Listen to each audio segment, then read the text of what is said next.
আসসালামু আলাইকুম বন্ধুরা, কেমন আছেন সবাই? আশা করি সবাই ভালো আছেন, সুস্থ আছেন। আলহামদুলিল্লাহ আমরাও খুব ভালো আছি, সুস্থ আছি। সোনালী রান্নাঘর অ্যান্ড ব্লগ চ্যানেলে আপনাদের প্রত্যেককে স্বাগত জানাই।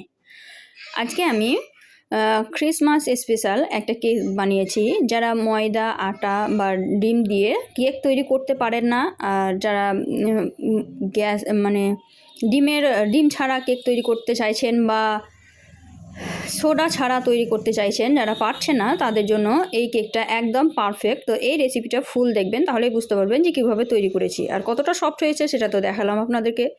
তো কেকটা তৈরি করার জন্য প্রথমেই আমি নিয়েছি বিস্কুট। তো এখানে বিস্কুটের প্যাকেটটাই ক্যারিতে ভরা আছে। তো এখানে এক বস্তা বিস্কুট আছে আর 12 পিস বিস্কুট, আর এখানে 1 প্যাকেট ইনো। এই দিয়েই কিন্তু আজকের কেকটা তৈরি করব। তো এই কেকের রেসিপিটা খুব ইন্টারেস্টিং হতে চলেছে, তাই একটুও স্কিপ করবেন না। কালকের ক্রিসমাস ডেতে কিন্তু আপনাদেরকে কেক কিনে তৈরি করতে হবে, মানে কিনতে হবে না, এভাবেই তৈরি করে কিন্তু খেতে পারবেন।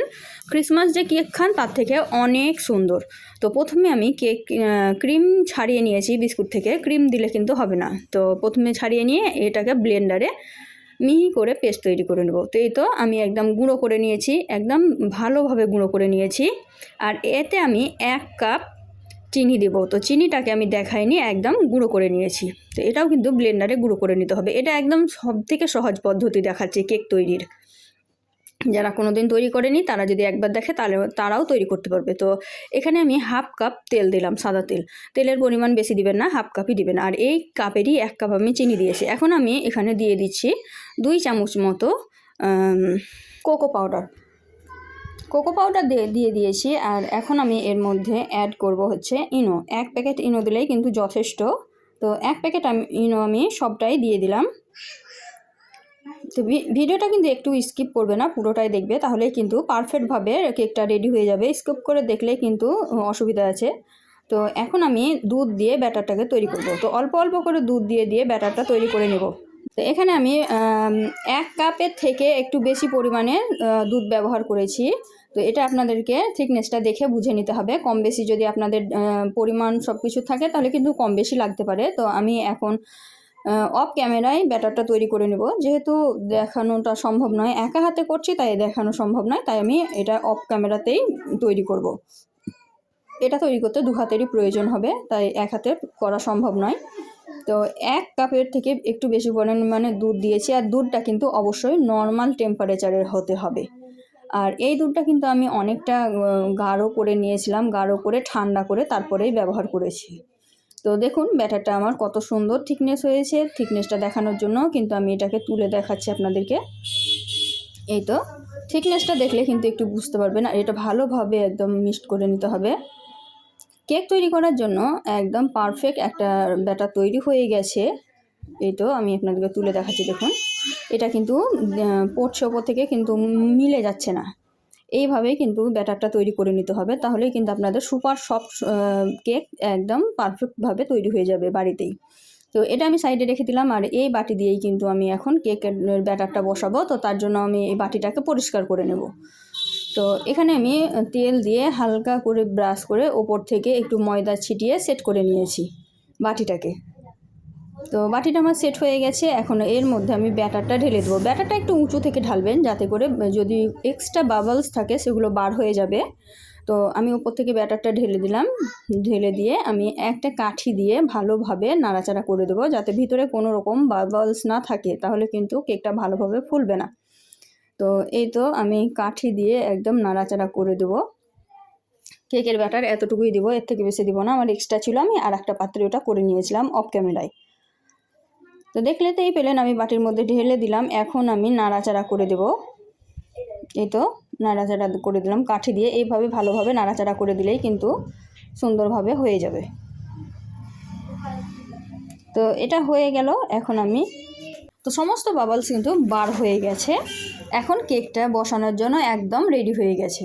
তো তারপরেও আমি একটু ড্যাব ড্যাব করে দিলাম, সাইডে রেখে দেবো। এটাকে ড্যাব ড্যাব করে দিলাম, তবুও আর একটু ঢাকিয়ে দিয়ে আমি এদিকে একটা সিলভারের হাঁড়ি নিয়ে নিয়েছি। এটাকে গ্যাসের ওপরে বসিয়ে দিয়েছি, আগে থেকে স্ট্যান্ড বসিয়ে দিয়েছি। এটাকে হালকা গরম করে নিয়েছি। এখন এর মধ্যে কিন্তু কেকের বাটিটা আমি বসিয়ে দিব।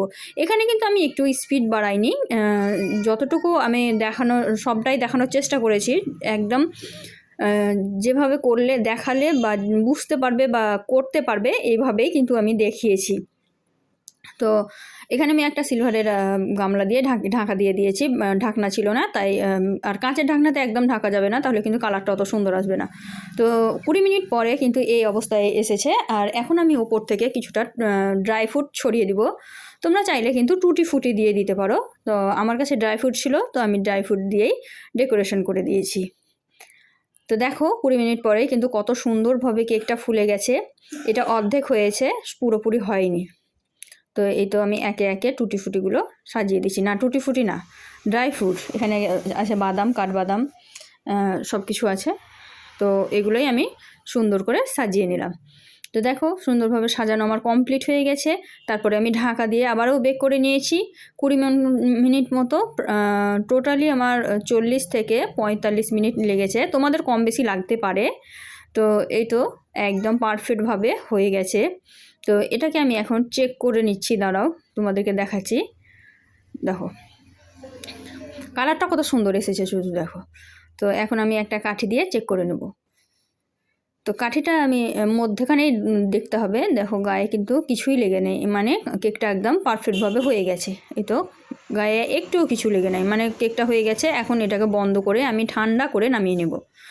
তো কেকটা আমার ঠান্ডা হয়ে গেছে। আর 4-5টা ছুরি দিয়ে আগে কেটে নেব, তারপরে কিন্তু এমনিতেই ছেড়ে গেছে, তবুও আমি একবার কেটে নেব, কারণ এই কেকটা অনেকটাই সফট হয়, ভেঙে যেতে পারে। তো তার জন্য আমি পাশে একটু ছাড়িয়ে নিলাম ছুরি দিয়ে। তারপরে একটা প্লেট নিয়ে উল্টিয়ে নিচ্ছি।